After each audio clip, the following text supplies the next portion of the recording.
Dans cette leçon, on va découvrir l'interface Edit du logiciel. On était dans l'interface Média, dans le petit onglet Média, et maintenant on va être dans l'interface Edit, dans laquelle, comme son nom l'indique, mais c'est en anglais, tu fais du montage. Et donc du coup, on va aller d'abord visiter ça, faire un petit tour de l'interface rapidement, et après on commencera à voir les détails, faire quelques réglages qu'on n'a pas vus au début, et on verra ça dans les leçons suivantes. Mais d'abord, on va faire le tour de l'interface pour voir comment elle se comporte. La première chose à faire, bien entendu, c'est d'aller cliquer sur l'onglet Edit en bas pour passer en mode Edit. Et donc là, tu vois que c'est le même concept que d'habitude. On a des menus de partout, des flèches de partout.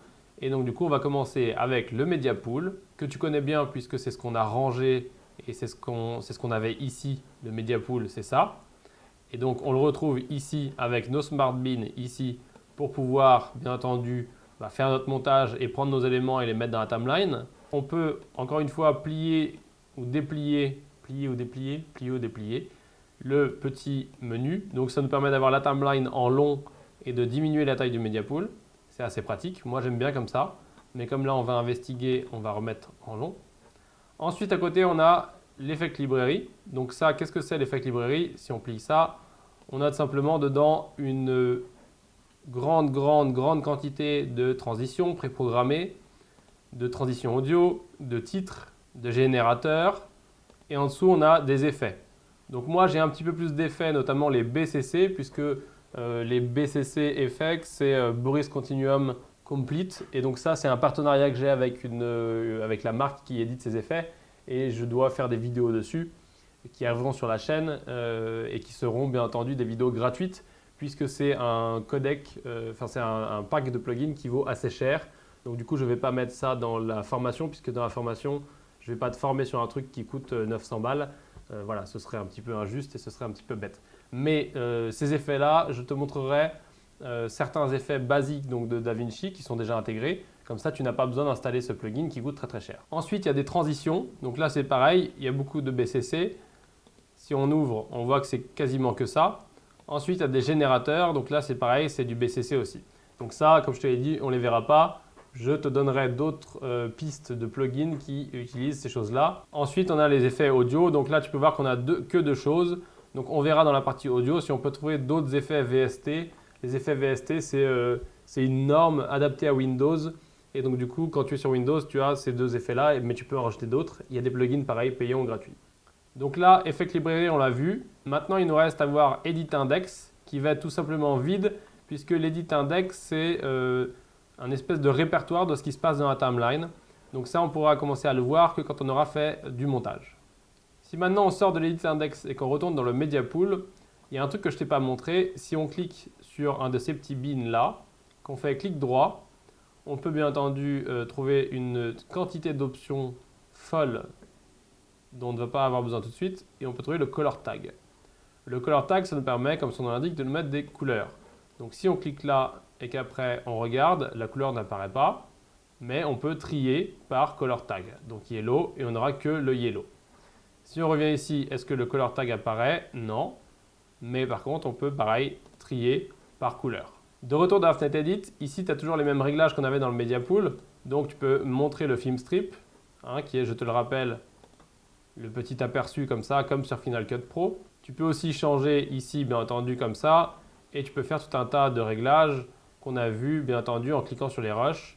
Mais ça, c'est ce qu'on a vu dans la leçon précédente. Maintenant qu'on a vu tout ce qu'il y avait du côté gauche, donc le Media Pool, l'Effect Librairie et l'Edit Index, on va voir ce qu'il y a à droite. On va aller ici, et donc ici, on a le mixeur, qui nous fait apparaître un petit mixeur en bas, avec la possibilité de régler donc le volume. On ferme ça, on a les métadatas, on ferme les métadatas, et là, on a l'inspecteur. L'inspecteur, c'est très pratique, puisque ça va nous permettre de régler beaucoup de choses. Quand on va sélectionner un plan, ça va nous permettre de zoomer, de faire des rotations, de l'inverser en haut-bas, de faire des effets divers.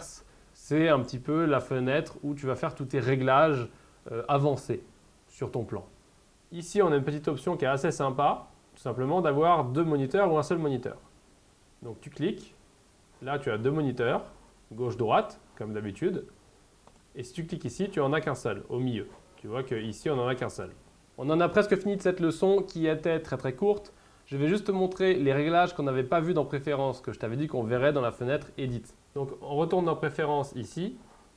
Et là, dans Editing, on a quelques réglages à faire. Donc, quels sont les réglages qu'on peut faire maintenant? Tout simplement les réglages de création de timeline. Donc ici, ça va être le timecode de démarrage, le timecode que tu vois là.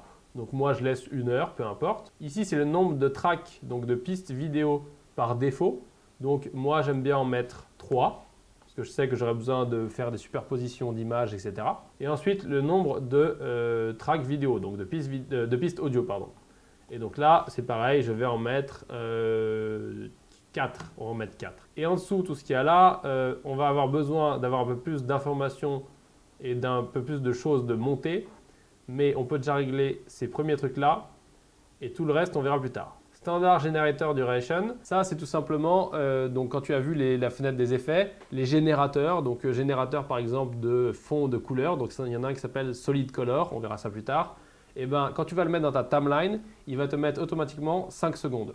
Donc si toi tu sais que tu as besoin ou tu veux plus, tu veux que quand tu mets un générateur dedans, il mette 10 secondes, et ben tu mets 10 secondes. Bien entendu, tu peux aussi switcher et le mettre en frame, mais moi je vais mettre voilà, 10 secondes, c'est très bien. Après, standard transition duration. Donc ça c'est la durée standard quand tu veux appliquer une transition. Donc on va laisser 1 seconde. Ensuite, standard still duration. Ça, c'est très intéressant, Standard Still Duration.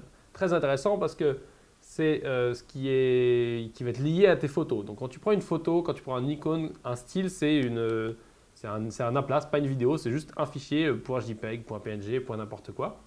Et donc, quand tu vas le mettre dans ta timeline, il va le faire durer 5 secondes.